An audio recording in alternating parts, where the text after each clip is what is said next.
Telugu digital media network లో political కేటగిరీలో number 1 కేవలం 72 గంటల్లో 1,50,00,000 వ్యూస్ పైగా పాపులర్ టీవీ నెట్వర్క్. ఎలా ఉందండి ప్రస్తుతం ప్రభుత్వ పరిపాలన?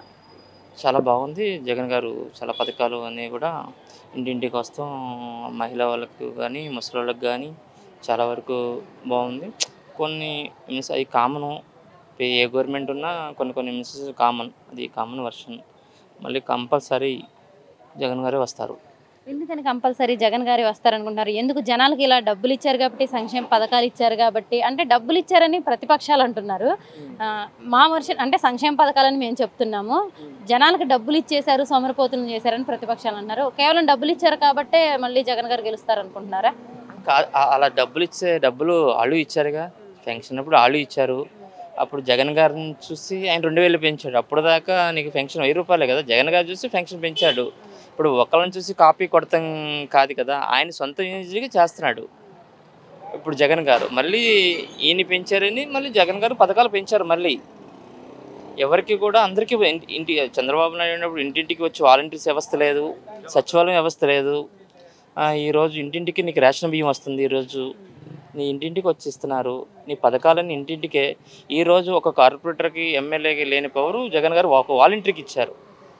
అది మరి జగన్ గారు వచ్చిన తర్వాత అసలు ఉద్యోగాలే లేవు యువతకి. మరి గత ప్రభుత్వంలో చూసుకుంటే 6 లక్షల ఉద్యోగాలు ఇచ్చాము, 6,000 కంపెనీలు తీసుకొచ్చాము అని చెప్పి, ఏపీకి తీసుకొచ్చామని చెప్పేసి చంద్రబాబు నాయుడు గారు అయితే ఏంటి, లోకేష్ గారు అయితే ఏంటి అంటున్నారు.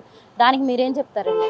మరి వాలంటీర్స్ ఇది మరి వీళ్ళంతా ఎక్కడి నుంచి వచ్చారు? ఈ సచివాలయం కన్వీనర్స్ వీళ్ళంతా ఉద్యోగాలు కావా? ఇప్పుడు కొత్తగా ఇప్పుడు ఈఎంసీలోకి ఎంతమందికి జాబ్లు ఇచ్చారు? ఎంత ఇయే కదా. ఇప్పుడు ఎవరికి లేని పథకాలు కూడా ఒక ఎల్లంపల్లి గారు కానీ మల్లాదిష్ణు గారు కానీ ఎంత పరిపాలన చేశారు.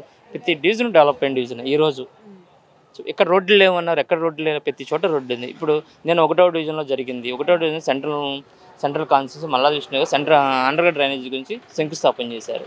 ఎక్కడ అభివృద్ధి జరగలేదు మీకు?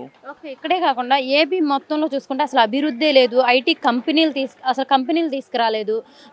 రానున్న కాలంలో చదువుకున్న యువత అసలు ఉద్యోగాలకు మళ్ళీ ఎటో కట్టు వెళ్ళిపోవాల్సి వస్తుంది. ఇక్కడ ఉద్యోగాలు చేసుకునే అవకాశాలు లేవని చెప్పేసి అంటున్నారు. గత ప్రభుత్వంలో చంద్రబాబు నాయుడు గారు తీసుకొచ్చిన కంపెనీలని జగన్ గారు తిప్పి పంపించేశారంటున్నారు. దానికి ఏమంటారండి? ఎక్కడ తిట్టే పంపించాలి. అందరికీ జాబులు ఉన్నాయి. ఈరోజు కొన్ని కరోనా దెబ్బ వలన కొన్ని వెనకబడింది. గవర్నమెంట్ కొద్దిగా వెనకబడింది కరోనా వలన. అదే చంద్రబాబు నాయుడు కరోనా ఉందా? లేదు కదా. ఇప్పుడు కరోనా వచ్చింది కాబట్టి వెనకబడింది గవర్నమెంట్, అంతమించేది ఏమీ లేదు. కరోనా లేకపోతే ఇంకా బాగుండేది, ప్రజలు ఇంకా చాలా అభివృద్ధి జరిగేది. మరి అంతేకాకుండా ఈ రేట్లు, ఇసుక కూడా బాగా ఇసుక మాఫియా ఎక్కువైపోయింది. కరెంటు బిల్లులు ఛార్జీలు పెంచేశారు.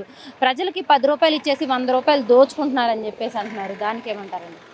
కరెంటు బిల్లు ఎక్కడ అంటే ఇప్పుడు పెరిగింది కరెంటు బిల్లు అనేది. ఇప్పుడు ఎక్కడ బొగ్గు రాక ఒకప్పుడు కరెంటు బిల్లు చంద్రబాబు నాయుడు అయ్యంలో కూడా కరెంటు రాక కరెంటు కోతలోనే అప్పుడు ఇన్వర్టర్లు జరిగినాయి. ఇప్పుడు కరెంటు కోత, ఇప్పుడు ఏసీ ప్రతి వాళ్ళకి ఏసీ ఉంది, డెవలప్ అయింది. ఇప్పుడు ఇదివరకు ఏసీలు ఎక్కడ ఉన్నాయి? ఇప్పుడు ఏసీ ప్రతి వాళ్ళకి ఏసీ ఉంటుంది. ఏసీలో నీళ్ళు ఎవరు చెప్పారు? ఒక 10 గిలు పెడితే ఏసీ వచ్చేస్తుంది. ఏసీ బిల్లు ఎంత వస్తుంది? అది కామన్. ఇప్పుడు మోడీ గారు పెడుతున్నారు కదా, ఇప్పుడు సోలార్ 300 యూనిట్ సోలార్ యూనిట్ అని పథకం పెట్టాడు. అప్పుడు పెట్టలేదే. సరేనండి, మరి ఆయనే కాకుండా అసలు ఈ సైకో పోవాలి అని చెప్పేసి, అసలు ఈ రాక్షస పాలన పోవాలని చెప్పేసి పవన్ కళ్యాణ్ గారు కూడా అంటున్నారు. దానికి ఏమంటారండి? ఒక్క జగన్ని కొడతానికి బీజేపీ, జనసేన, టీడీపీ ఒక్క జగన్ని కొడతానికి ఎంతవరకు కరెక్ట్? అయినా కానీ జగన్ ఓడించలేరు. అయినా కానీ పక్కా జగనే వస్తాడు 100%. ప్రజల్లో కూడా అదే ఉంది. ఈరోజు డోర్ టు డోర్ తిరుగుతున్నాం. ఎల్లంపల్లి గారు తిరిగాం, మల్లాదిష్ణు గారు తిరిగాం. ఇప్పుడు లోకల్ కార్పొరేటర్ గారితో, మా డివిజన్ ఉద్దండి సునీత గారితో, సురేష్ గారు, మేమందరూ కలిసి తిరుగుతున్నాం. ఈ రోజుగా ప్రజల్లో బాగా ఎక్కడ 100% టీడీపీ వాళ్ళు చెప్తూ ఉంటారు మాకు ఇది రాలేదు అది అంటే. ఇప్పుడు కామాని ప్రజలకి ఇద్దామనే. ఇప్పుడు కరెంటు బిల్లు అనేది కామన్ ప్రజలు అనేవాడికి ఏసీ ఉండదు, ఆడికి ఏసీ కారు ఉండదు. కారు ఉన్నవాడికి నీకు ఎందుకు? నీకు బాగానే ఉంటుంది కదా, కారు ఉన్నవాడికి పథకాలు ఎందుకు? సరేండి, మరి రానున్న రోజుల్లో మరి ఈ 3 పార్టీలు పొత్తులు పెట్టుకొని వస్తున్నాయి. వీటన్నిటిని కాదని జగన్ గారు సీఎం అవ్వగలరా? 100% అవుతాడు. 100% అవుతాడు.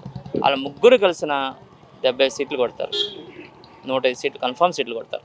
థ్యాంక్ యూ అండి.